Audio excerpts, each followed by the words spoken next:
Hello, everyone, and welcome to another episode of Page Turners Plus. We're happy to have you with us today. We'll be reflecting on our final book of 2023, Ocean Stirrings by Merle Collins. And as the Grenadian in our group, to tell you a bit more about Merle Collins and her latest novel, we have Francine. Francine? Thank you, Roll J. Merle Collins is a Grenadian author and academic. Ocean Stirrings is her third novel. The novel is a reimagining of the life of Helen Louise Langdon Norton Little, who is known more for having mothered the famous Malcolm X than for her own significant contributions. Born and raised in Grenada, Louise Langdon immigrated to Canada and then to the United States in her early adult years.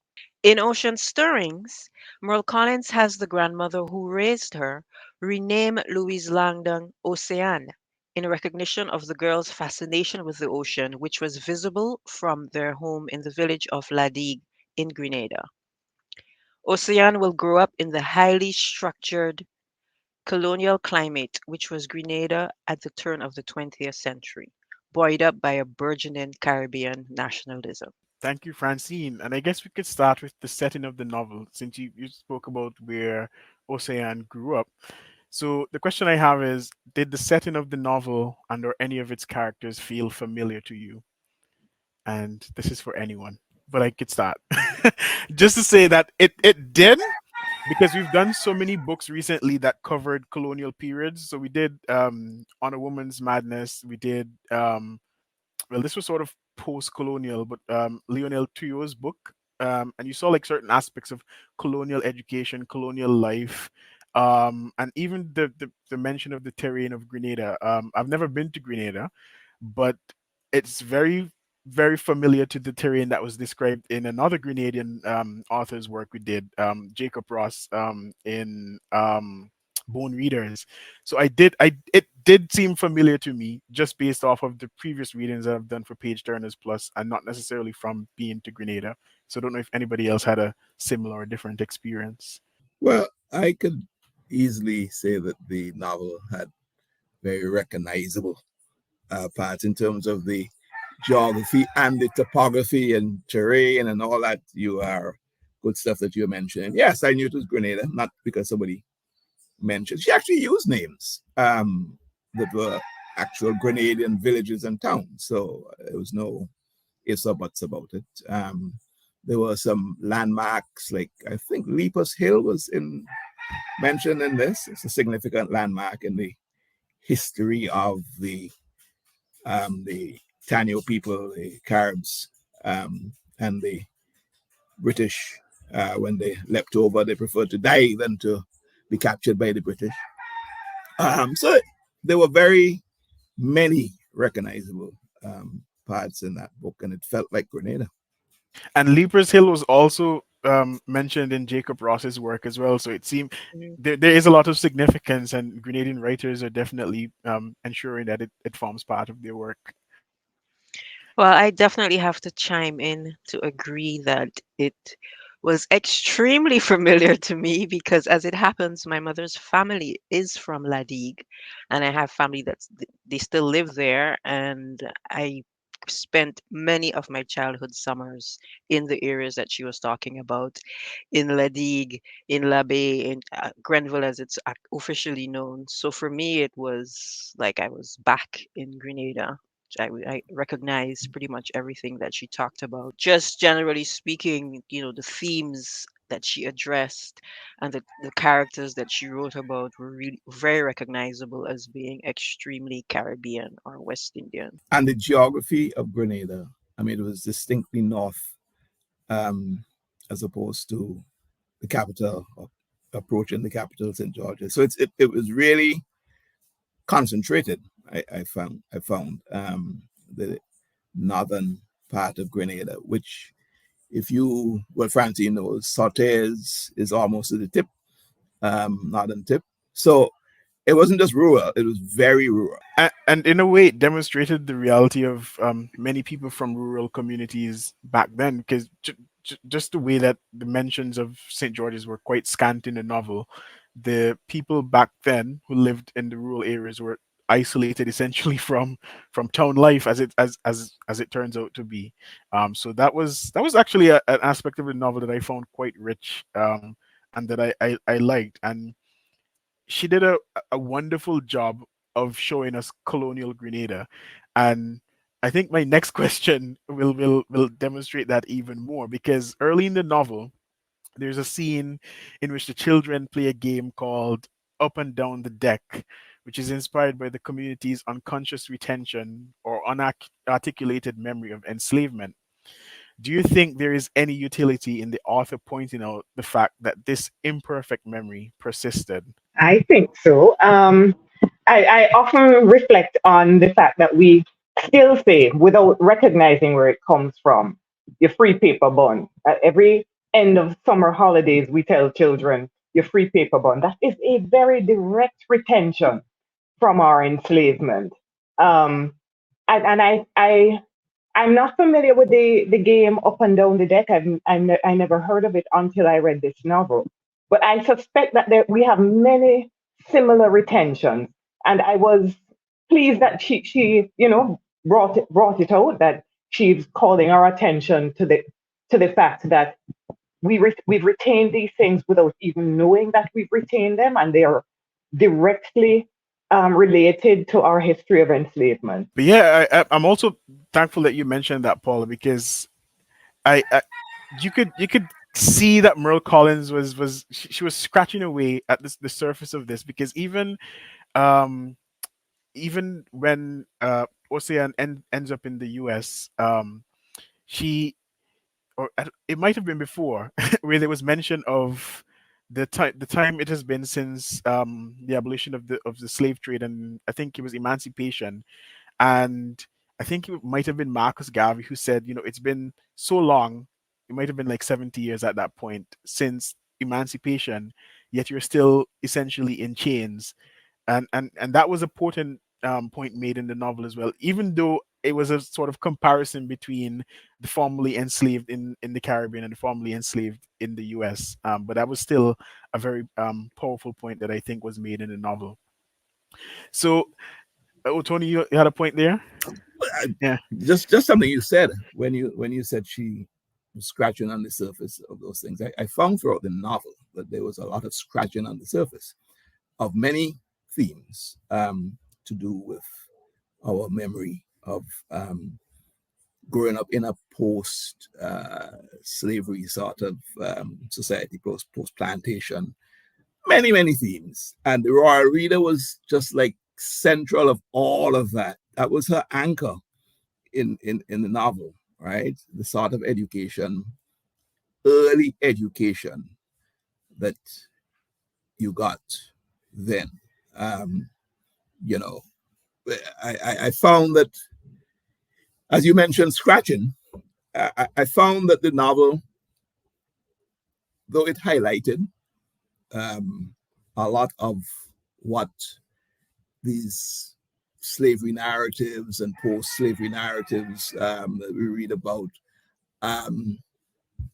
I felt, and this is going to be my first critical juncture, a departure here, that I wanted a bit of focus as opposed to the spread. I don't know if I'm explaining myself properly, but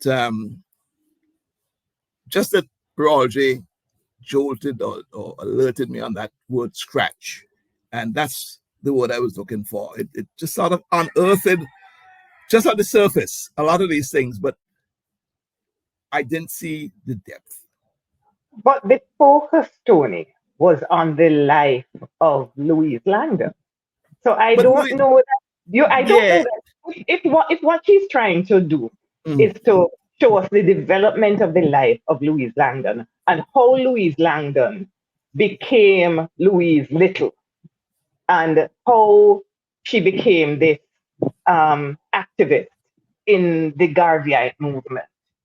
I don't think, given if that is the scope of the novel, I don't think it's fair for you to be asking her to give you a history lesson. Quite frankly, I don't like having history lessons yeah, in novels. yeah, I guess I'm being a little unfair, but what I am referring to in novels that we have read, where yes, there's the central focus, but the parallel themes are also nicely developed alongside. Um, Not in a history lesson sense, but just in a very pleasant way of reading. And maybe that's what I was looking for, Paula. She But wasn't then, obliged. She wasn't obliged to do it, mind you. That's her choice, right? um, But there are just to pick authors your who. Go ahead. just to pick your brain there, Tony, would you say that the royal reader raised Ocean more than Ma? The royal reader was the connection between her and Sir, right?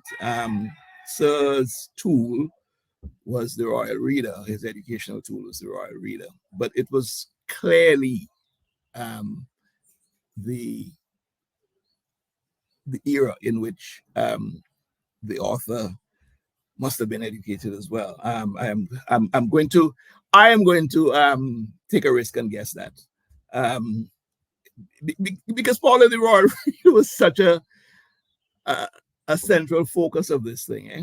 But it was almost as if the author was going back into her own.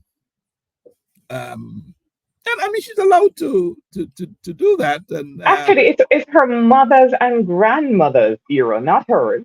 And she says it in there's an afterword essay after the mm, novel.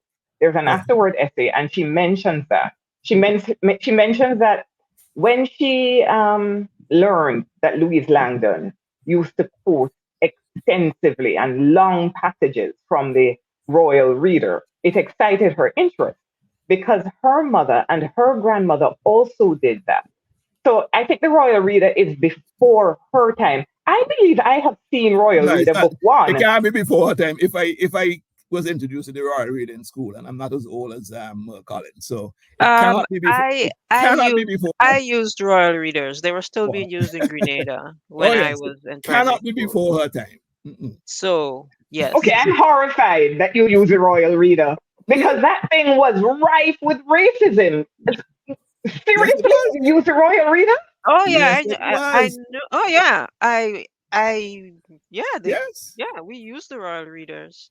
yes, Paula. And Yeah, that is why Sparrow. absolutely. You remember Sparrow sang this song about these foolish Sam is the things man in the in the Dan van. is the man in the van. All that is Hmm. Royal Reader stuff that he was Yep. trashing. Yeah. Yeah. I'm And horrified. I'm absolutely what's the horrified. book by the Bayesian author? Growing Up Stupid Under the Union Jack. That talks about that as well. Yeah. Yeah, I haven't read Arthur that Clarke. novel. Yeah, Right. I haven't. Oh, I don't. I think it's an autobiography rather than Yeah, it's a an novel. autobiography, and it Right. was put on as it was dramatized as well. I saw the dramatization in Yeah. Okay. Barbados. But I think Roger, I sorry, go ahead, Paula. You go ahead. no. Go ahead, Tony. I was just saying to Roger, I don't think she was using the Royal Reader as a miseducation, demonstrating that it was a miseducation. I don't think so. I think she was using the Royal Reader as if it was a good reference. I disagree with you, Tony. Hmm. I believe that the point she was making about the Royal Reader is that it was a source. It was a source, a good source. For example, the book one that had words that were single syllable. It was a good way to teach children to read, By right? rote, by rote. Well, yeah, she does mention that it taught the teachers taught that way by rote. I don't think you can blame the royal reader for the fact that the teachers taught by rote. But I think she is suggesting that even though, because I don't think she conceals or makes excuses for the fact that the royal reader was rife with racism. But she says that despite that, there were good things you could take from it. And that is why Ma tells Ocean essentially to pick sense from nonsense. Ma constantly tells her that don't be duped into buying wholesale what the royal reader is telling you. Take what is useful from it and leave behind what is harmful. And I don't know if you remember when Ocean is reciting this speech by Lord Pitt, and Lord Pitt is this well, a brilliant man, but also a disgusting racist. And he's making these statements about Native Americans, and he's extremely upset that the British are using Native American troops to fight the revolution in the United States Revolution. Um, and Ocean is extremely, even though it's a speech that she's proud of, she's proud of the fact that she recites it well, but she's also troubled by the messaging. And Ma says to her, don't worry about that because you are not Pitt. So I think the novel constantly shows us that although the royal reader was full of racism, but there were good things you could take from it. I think that's the point that the author was making. Yeah, the pick sense out of nonsense was definitely one of the things that she emphasized. Um, and yeah, to your point, um, while the Royal Reader series um, had, you know, I suppose well written poems and good lessons, good stories with a moral to it. Um, Yet the inappropriate stuff had to be filtered, and I think that's what she was saying. I But think she was also sorry, Roger. no, go ahead. I think she was I think she was also making the point that even though the royal reader was the textbook from which these children were taught, they had teachers who were Caribbean nationalists. And the teachers were introducing them to Caribbean nationalist ideas. So yeah.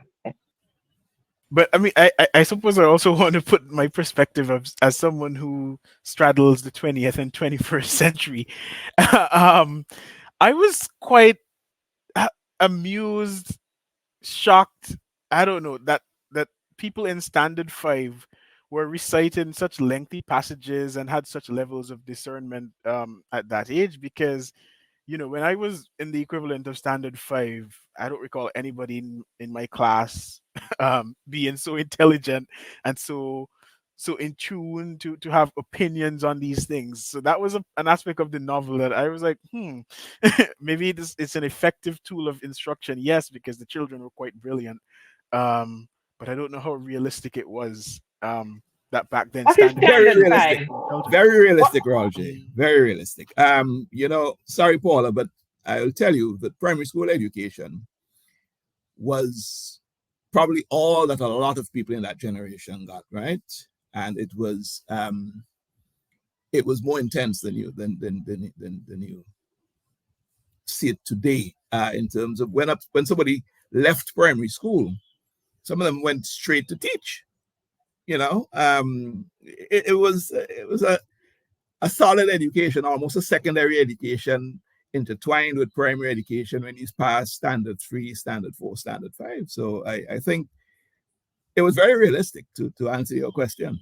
You know, But help the person who doesn't know what standard five is. What's the equivalent of standard five in the grade system? it's probably the same grade 5, but Grade, yeah, it would be they went grade on a little five. longer. They went on to grade 6, and I think there was even more primary school after that. I can't remember, Paula, but they went on for a bit longer than they do now. Very few people. Well, how many secondary schools were there really? To be Right. At honest, that yeah. time, I mean, for those rural kids, there were no second. There weren't any really. It was it's in St. George's from basically, but Ocean's her choices were to go to Standard Six, and then she had the option to become a pupil teacher, like at that point in time. So, like, yeah, like you said, Tony, you could start teaching the little ones, like literally, right? Because she was what, 12, 11, or 12 when she finished school. So just to give those who don't know Standard Five an idea Paula, of what age we're talking about. I'm referring to Paula's profession here. I'm not going to call names, but I know in St. Vincent at least one lawyer who never went to a secondary school. And that was not so long ago, you know. I'm talking about somebody in my age group, right? So just to show you, the route was primary school to that sort of teaching tuition and back into the system. And somehow, you know, came back in later again and did some tertiary stuff. But the secondary school was not part of that person's education, you know. And I mean, just as you speak there about what happens to people after what happened to people back then after they leave the sort of primary, quote unquote, primary education system, you know, what would you say are the concerns of the novel before Ocean leaves Grenada? So she leaves combined school or primary school, whatever you want to call it. She gets into sewing. She doesn't go into teaching. And what would you say are the concerns of the novel before she leaves Grenada? There are lots of themes there, I think. I thought one of the strong concerns of the novel, I thought, was the burgeoning Caribbean nationalism. Um, this novel was unusual in that Ocean usually when a novel has a primary um, character like Ocean, the novel is concerned about the that character overcoming problems. For the whole of Ocean's childhood, I mean, she grew up poor, but they had a roof over their head, they had food, they had clothing, so it wasn't destitution. So it seemed to me that for the throughout Ocean's childhood, Ocean did not have a problem. Usually, the most novels, well, the in the tradition of novels that I grew up with, the character has a novel, and the novel is concerned with the character has a problem, sorry, and the novel is concerned with the how the character grapples with that problem. In this novel, I didn't see Ocean having any real problem. What I thought the problems of the um, that were societal problems. The problems in before Ocean leaves Grenada were was essentially problems arising out of colonialism. But Ocean it doesn't have to grapple with that herself because she's in a loving, supportive environment. And so the adults around her grapple with those problems.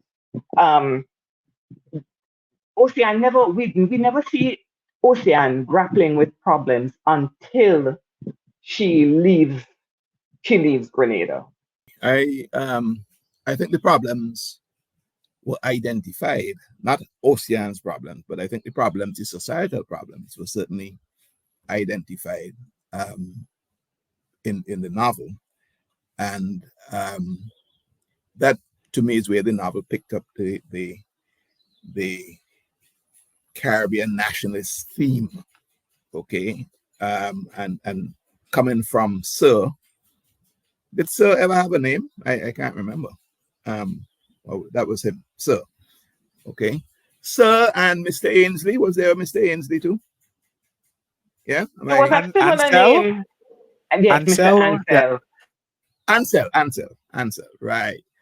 Um, so those were the people who were starting to activate and agitate for change, you know, for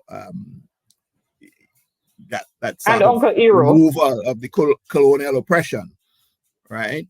But as you rightly said, they were not central to Ocean. They were not her problems, you know. They were happening around her, and she was made aware of them. But her grandmother and her aunt and the uncle, what was his name? I think it's The uncle who Ero. first migrated, Ero, who or first I think that's how migrated. you pronounce. I don't know how to pronounce it.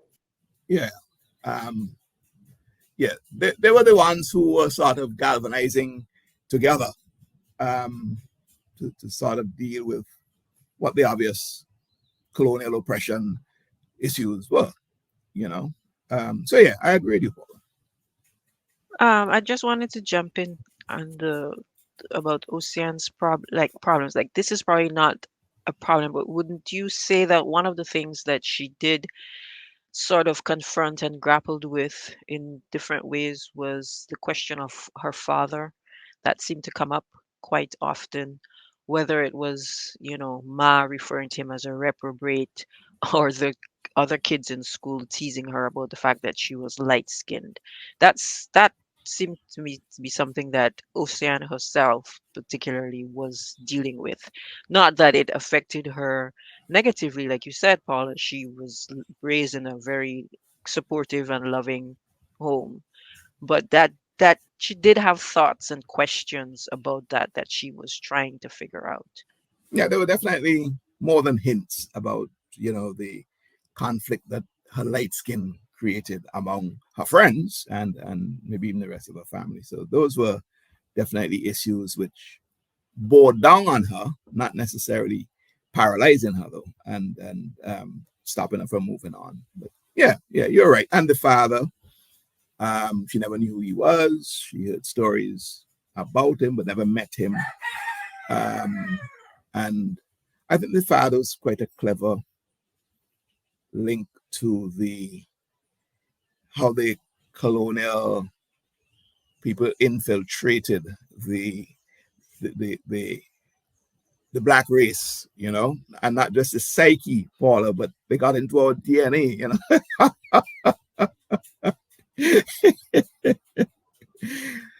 in an uninvited way. Um, but yeah, the novel, I suppose, as you said in your bio, Francine, perhaps it deals with a sort of true story in a fictive manner. So maybe the father was an um, actually existed. I don't know. I, when you all Oh, interview, yeah. There, when you Yeah, all there's a lot interview, of yes, he did. If you oh, if you you did. look up Helen, Louise, Norton, Langdon, Little, she has so many names. They talk about the father and their speculations about who he was, and yeah. Okay. All right, we usually have these bursts of controversy, but I think this is a good time to break for the reading from Merle Collins so our readers could understand and appreciate what we've been talking about so far. Stay tuned, we'll be back. I am Merle Collins, author of the novel Ocean Stirrings. I'm going to read an excerpt from a chapter entitled January 1939. They came for her in the morning.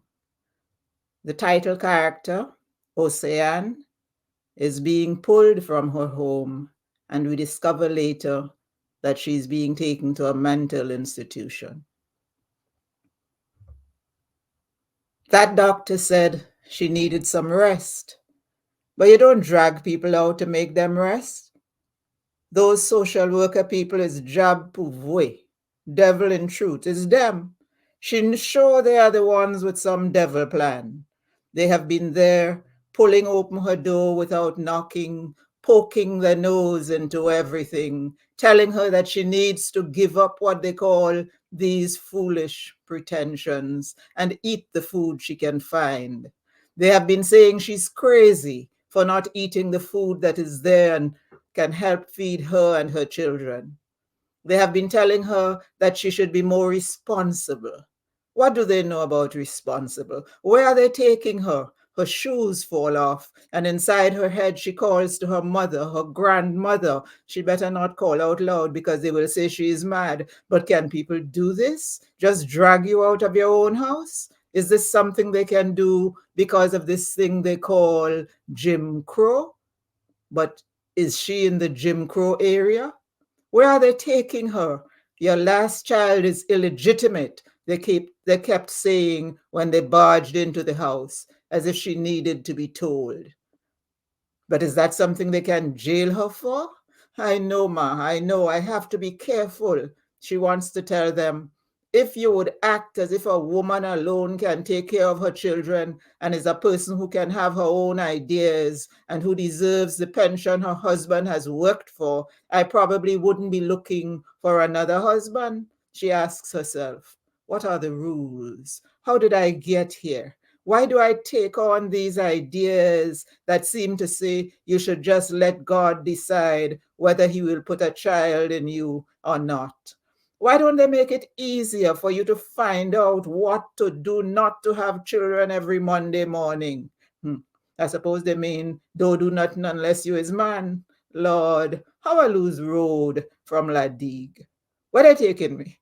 Her shoe fell off and they're dragging her. She can't pick it up. They won't stop, won't let her bend down. Oh my gosh, this is not happening. Olive shouting, they're calling me, my children. They won't answer the children. Yes, yes, I hear. But where? They are dragging her away. This is a depression. That's what they keep saying. So don't they know? Things are bad all around. The car. Would they leave her be if she sells the car? But at least she doesn't have to walk miles when she has to pick up some little something. She doesn't have to walk miles to go look for work. She can park it somewhere like a distance away and then walk the neighborhood. Would it be different if she didn't have the old jalopy? Hmm. Or might it be different if she didn't have another baby? Is that it? Black woman with no morals? Is that what they think? Is that why they are dragging her away? Do they still burn women? They come to pick her up early, early morning. All right. Thank you for sticking with us and for enjoying that reading by Merle Collins. So I think a good question to jump off from the reading that we just had was, what are your thoughts about the voice of the narrator? And did you discern a single narrator or more than one? Paula? I thought, well, I read it twice. I read the novel twice. When I first read it, I was hearing the voice of a child. Primarily, I thought the narrator sounded like a child. Um, on my second reading, I thought that the voice sounded like Ocean at whatever age she was at the time. Um, so I was wondering, well, there's more than one narrator, of course, because sometimes the narrator is Ocean because we read her letters. So when we're reading her letters, clearly she's the narrator then.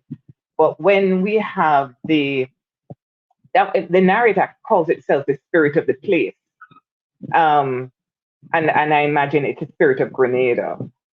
But I thought that the voice sounded like the voice of a child when Ocean was a child, and then when she became an adult, it sounded like the voice of an adult. When she was a young woman, it sounded like the voice of a young woman. When she was a middle-aged woman, it sounded like the voice of a middle-aged woman. I don't know if that's just me or if anyone else perceived it that.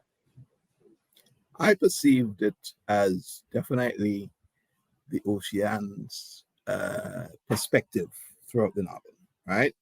Whether it was then implicitly her being the narrator through the stages that you described, I can see why you have drawn that conclusion or you feel that way.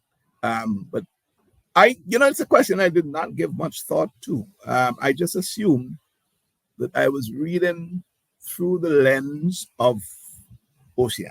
That's so Definitely, therefore, yeah, we were always in Ocean's head. yes, Always. I don't think there was a time when we weren't in Ocean's head.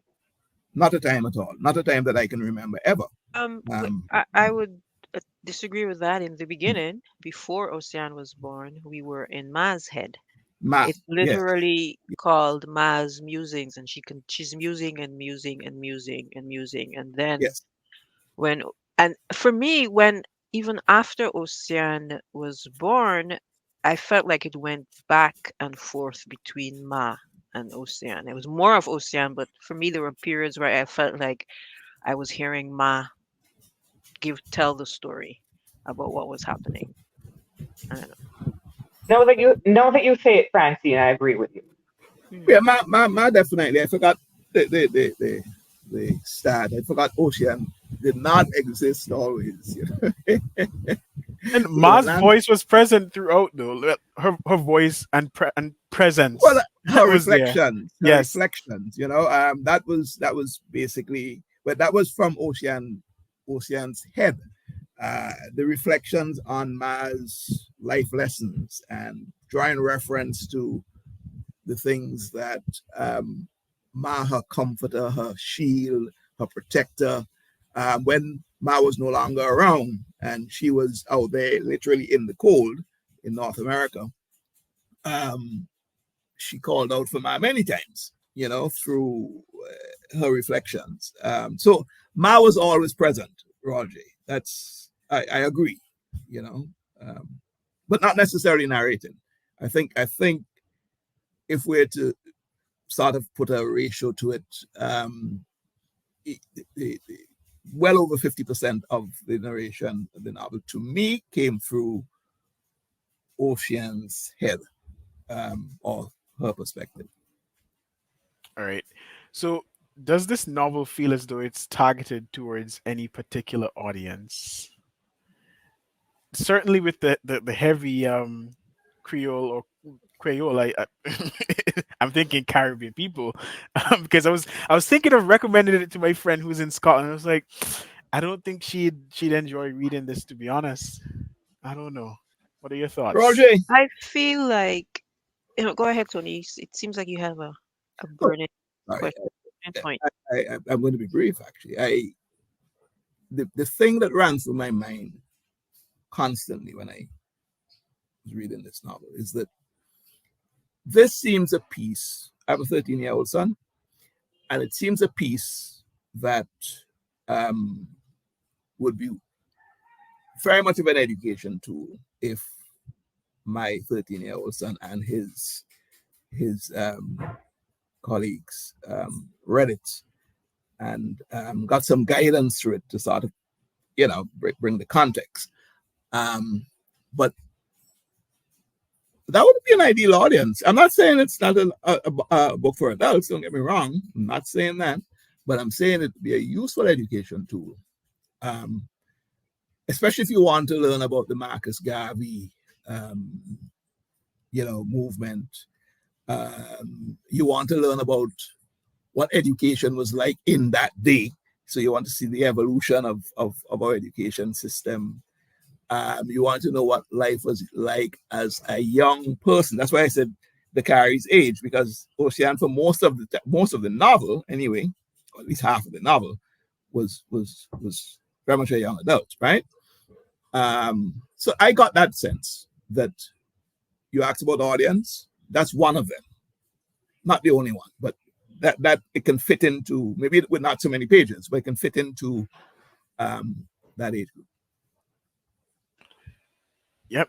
Francine, you were saying something before, or Yeah, I was yeah? gonna say that I think it was Roger, you said Caribbean people because of the patois, but my sense of it, I feel like it's really written for Grenadians. Like I feel like maybe she's telling us we need to really try to remember our history more. There's things that we don't know. Maybe we need to do some soul searching and learn more about what happened. I mean, there was a lot of things that I knew. Obviously, I knew about Mary Shaw, and but there's a lot that I didn't know, and I'm wondering if she isn't speaking very specifically to Grenadians. But maybe I feel that way because I am a Grenadian. So And she's also telling Grenadians they need to reinvigorate, revive, resuscitate Creole, right?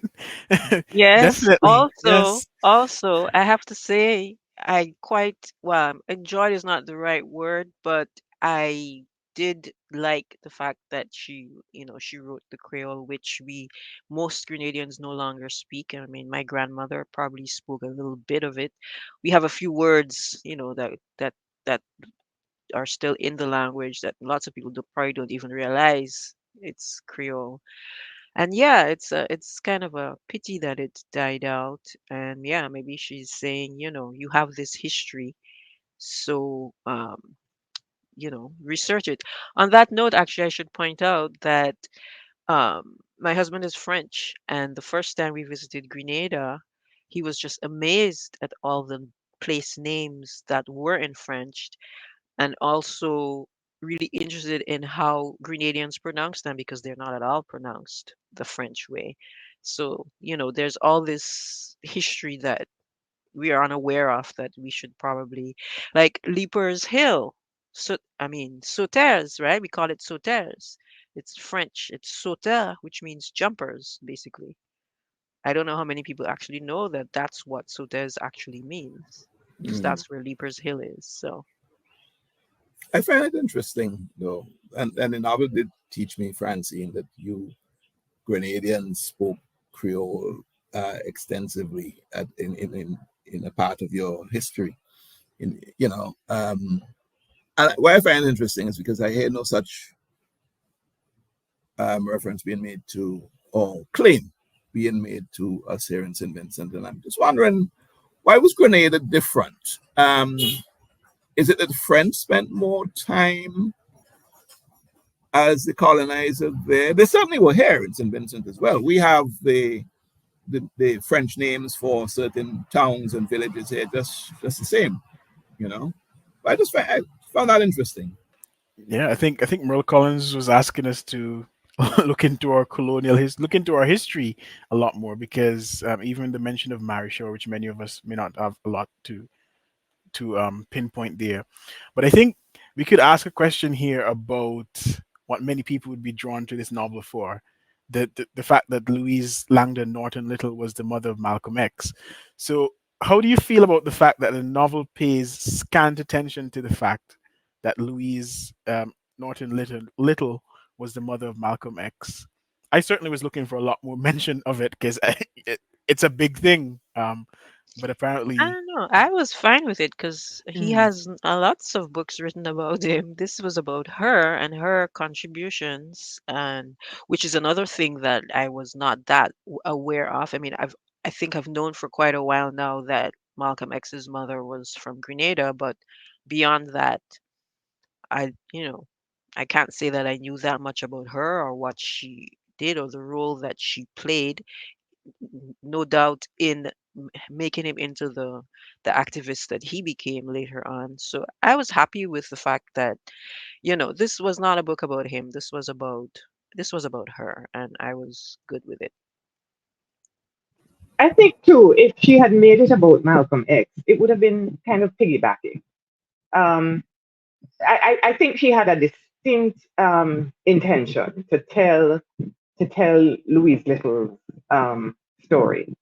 Um, she wanted to point out to us that, as Francine alluded to, Malcolm X didn't just appear as this great black nationalist leader he didn't just appear out of the air and become magically this great black nationalist leader.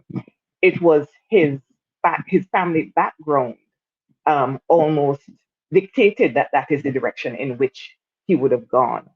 Um, and I think Louise Langdon Little was a very interesting human being. She could have chosen, as many light colored Caribbean people of her era did, to be a light colored woman.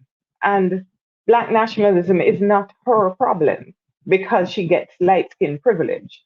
And I think it's quite remarkable that she saw herself primarily as a black woman. She didn't choose to take the easy route of leaning into her light skin and taking the privileges that came with light skin. I think that alone, I think, makes her a very interesting character.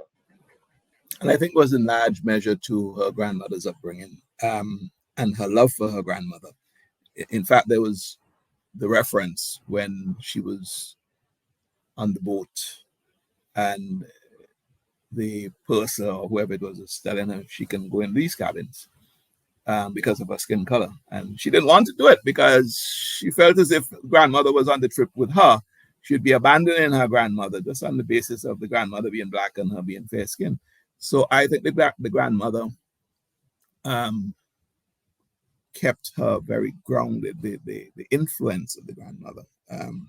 Not that, well, Ocean herself was not that way inclined as well, but I'm just saying it was heavily influenced by the grandmother in a very good way. In a very, what I liked about the relationship was the grounding that came from that matriarch, and it reminded me a lot of how our Caribbean societies were structured, still structured, and the importance, um, often unnoticed, unrecognized, unsung, of these loving, embracing, nurturing, strong-willed women. You know, um, I I speak with a lot of passion because I'm the beneficiary of that. I had like four mothers, and I'm so happy about that. You know, four mothers in my life, right? So I recognize it when I see it. But to Roger's point, before I come off the mic, I was a little wanting some more connection myself with the Malcolm X. I don't know. I wanted a little more connection. I wanted to see how that baton was passed, almost. I didn't get that. I knew Malcolm X was a son. I didn't see what of well, let's call her Ocean because that's the character that was used. I didn't see what of her influence on Malcolm made Malcolm X Malcolm X. Yes, I can extrapolate, okay, and say it's because of the family and it's because of that's the background, okay, but I didn't see it in a direct sense, and maybe I was looking for it, okay. So I feel a little bit like Roger. And I think in a way she was telling us we know enough of Malcolm. We need to know the backstory. And it's the same with Shirley Chisholm of I get that, man. I Barbados get that. and Eric Holder. But unfortunately we're out of time. And so I'm really thankful, Tony, that you had your little passionate moment there at the end, because it's always a good end for the program. The next time the viewers see us, we'll be interviewing Merle Collins. But until then, thank you for joining us, and thank you for joining us for our last reflections of 2023. It's been a wonderful year so far. Have a good day.